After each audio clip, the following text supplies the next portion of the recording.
그날 밤, 만약 그날 밤 칼이 멈췄다면 왕은 쫓겨나지 않았을 것이다. 단종 17. 너무 이른 나이에 왕좌에 앉았고 너무 이른 시기에 권력을 잃었다.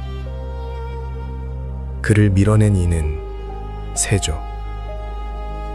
우리는 그 사건을 찬탈이라 배운다. 그리고 그 이후를 강한 왕권의 시대라 기억한다. 그러나 역사는 결과가 아니라 가능성의 묘지다. 사라진 선택들 위에 지금이 서 있다. 만약 왕이 돌아왔다면, 피로 왕좌를 지키는 대신 균형으로 질서를 세웠다면, 조선은 다른 방식으로 강해질 수 있었을까?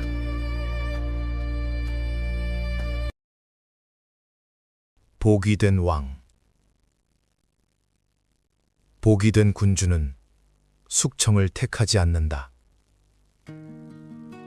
완전한 제거는 또 다른 반란을 낳는다는 것을 알고 있었기 때문이다. 대신 권력을 분산한다.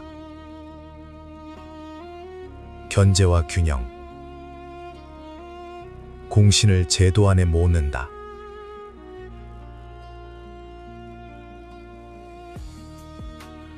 두려움이 아닌 안정.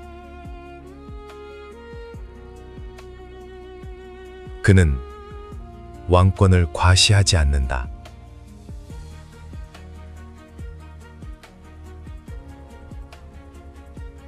왕권을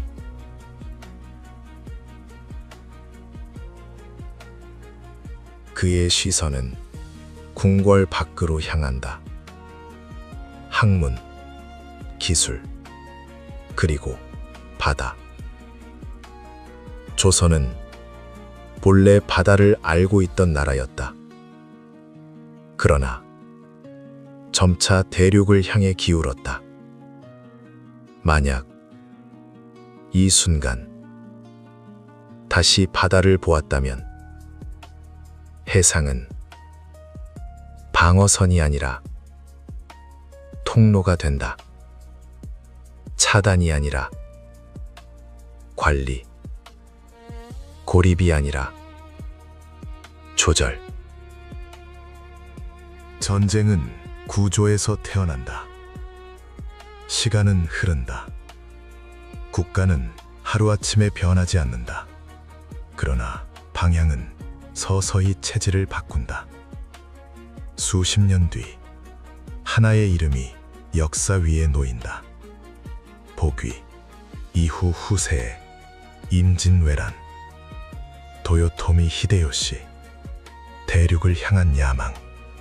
그러나 야망은 공백을 먹고 자란다. 정보가 닫혀 있고 외교가 끊어져 있으며 상대의 의도를 모를 때 전쟁은 가장 단순한 선택이 된다. 하지만 이미 연결된 해상 네트워크, 유지된 통신, 축적된 정보, 그 앞에서 침략은 복잡해진다. 전쟁이 사라진다고 말할 수는 없다. 그러나 규모는 달라질 수 있다. 속도는 늦춰질 수 있다. 국가의 붕괴는 막을 수 있었을지도 모른다. 역사는 영웅이 아니라 구조가 만든다.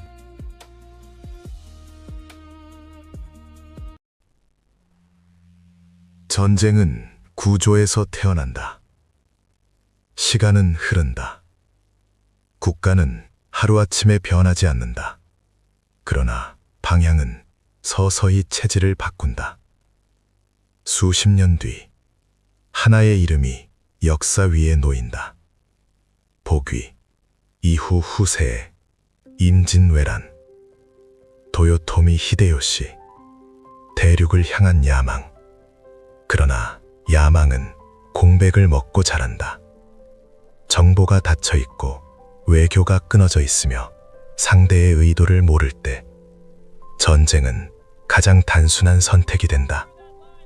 하지만 이미 연결된 해상 네트워크, 유지된 통신, 축적된 정보, 그 앞에서 침략은 복잡해진다. 전쟁이 사라진다고 말할 수는 없다. 그러나 규모는 달라질 수 있다. 속도는 늦춰질 수 있다. 국가의 붕괴는 막을 수 있었을지도 모른다. 역사는 영웅이 아니라 구조가 만든다. 바다가 열리면, 조선이 먼저 문을 열었다면 일본은 어떤 선택을 했을까? 적이 아니야 참고할 모델로 조선을 보았다면 행정체계, 학문, 군사제도, 중앙집권은 무력보다 개혁을 통해 강화되었을지도 모른다. 동아시아의 바다는 경계가 아니라 공동관리구역이 된다. 교역은 분쟁보다 이익을 남긴다. 그리고 어느 날 유럽의 배가 동쪽으로 들어온다. 포르투갈, 네덜란드, 그들이 마주한 것은 분열된 국가들이 아니라 이미 연결된 질서. 조선은 고립된 왕국이 아니라 정보를 축적한 해양 국가가 된다. 근대는 늦게 도착하는 것이 아니라 다른 모습으로 시작되었을지도 모른다. 다침에 대하여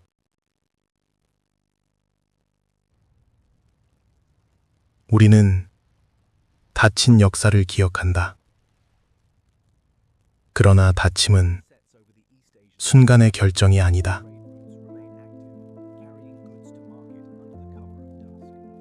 상처가 반복되고 신뢰가 무너지고 대안이 사라질 때 문은 천천히 닫힌다.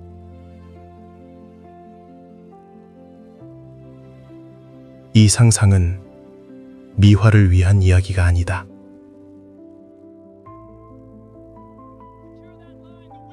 한 번의 보기가 아니라 그 이후 제도를 어떻게 설계했는가에 대한 질문이다.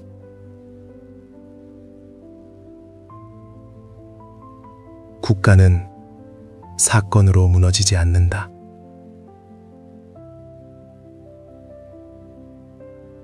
방향으로 무너진다.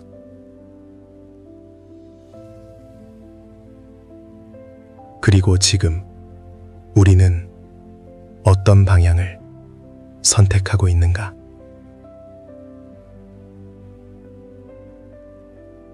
문을 닫는가? 아니면 조심스럽게 열어두는가? 역사는 완료된 문장이 아니다. 현재형이다.